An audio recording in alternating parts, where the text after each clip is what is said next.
नमस्ते मित्रों, भाइयों बहनों, युवाओं, बच्चों, बुजुर्गों, सबके लिए आज मूर्ति पूजा पे थोड़ा चर्चा करूंगा। कई जगह जाता हूं, कई लोग मूर्ति पूजा के बारे में पूछते हैं।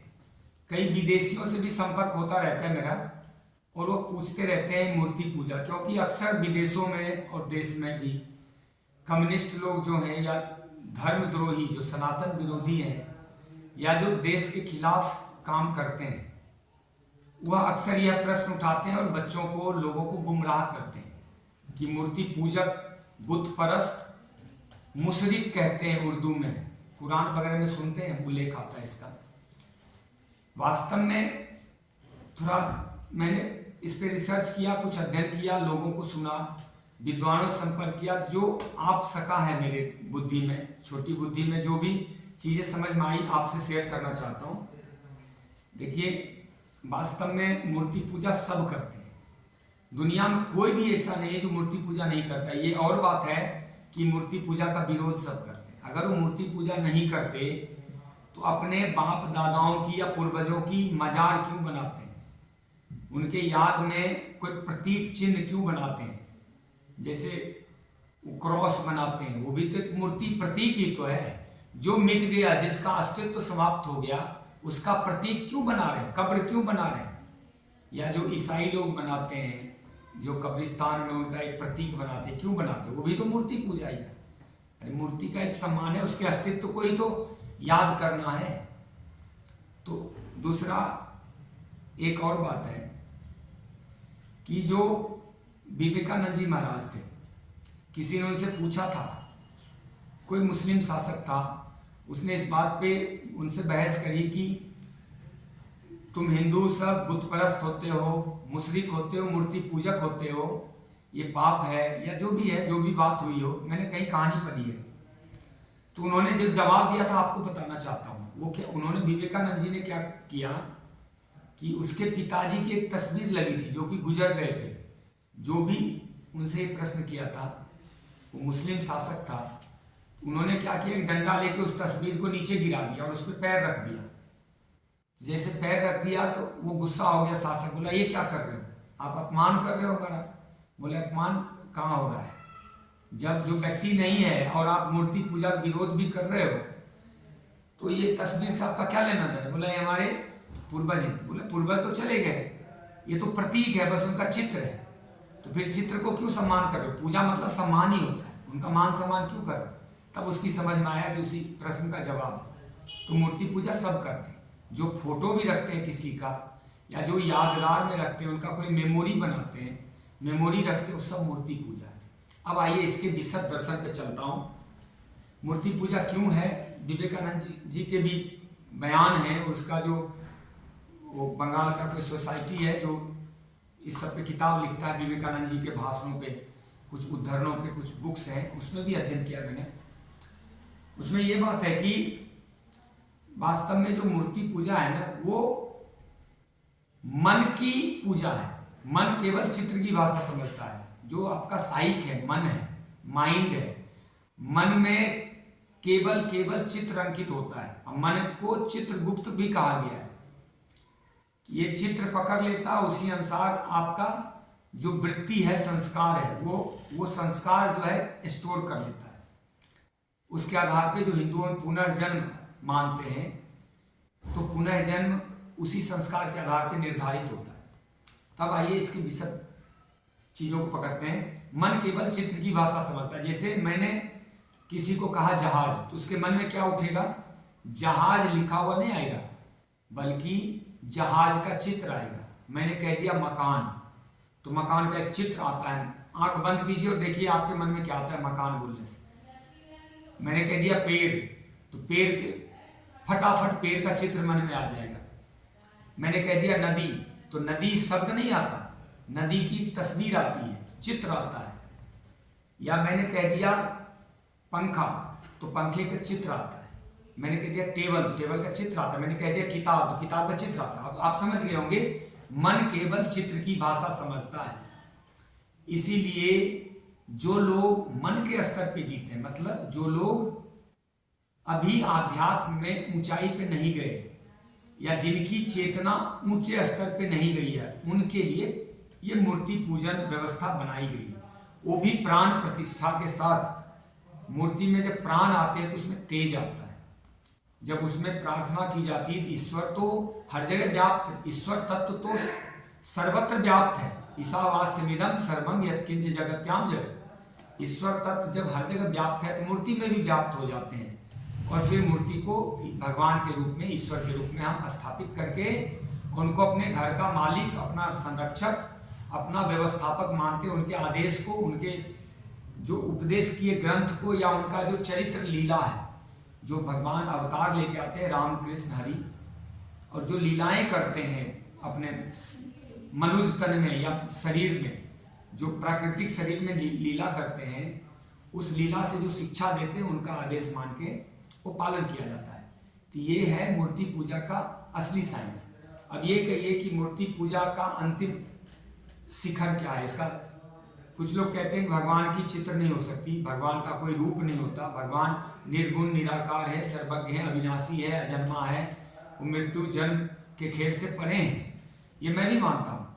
लेकिन जो लोग आध्यात्म की ऊंचाई पे नहीं गए, उनके लिए तो मूर्ति पूजा ही धर्म का आधार है, ताकि वो इसी बहाने भगवान की छवि उसमें देखें, और धीरे धीरे यह जो शब्द है, ये जो चित्र है, यह शब्द में बदल जाता है। जैसे पहले मैं किसी को कहूँ भगवान, फिर राम कहूँ, तो एक चित्र आती, छवि आती है, राम जी ऐसे होंगे, वैसे होंगे, उन्होंने ये लीलाएं करी होगी, ये ऐसे व्यवस्था बनाई होगी। लेकिन जब देखो, जब इसी में वो आध्यात्मिक उन्नति कर लेता, मतलब धर्म से आध्यात्म की यात्रा जब करता है, तब केवल आंखों के आगे सांस सांस में वह शब्द आ जाता है। मान लीजिए इसको नाम जप कहते हैं। मैंने रामायण में भी पढ़ा है कि जप ही पवन सुत पावन नामू, अपने बस कर राखे राम। नाम मंत्र जो है जो गुरु देते हैं, नाम मंत्र से आध्यात्मिक ऊंचाई पे, उसको कहते हैं मोक्ष प्राप्त होना, भगवत प्राप्ति हो जाना, या ईश्वर को प्राप्त हो जाना, ईश्वर को उपलब्ध हो जाना, समाधिस्थ हो जाना, ये सब बातें उसमें कहते हैं। तो उसके लिए नाम प्रार्थना कहा गया है, जिसमें कलयुग केवल नाम आधारा, सुमर सुमर नर उतरे पारा।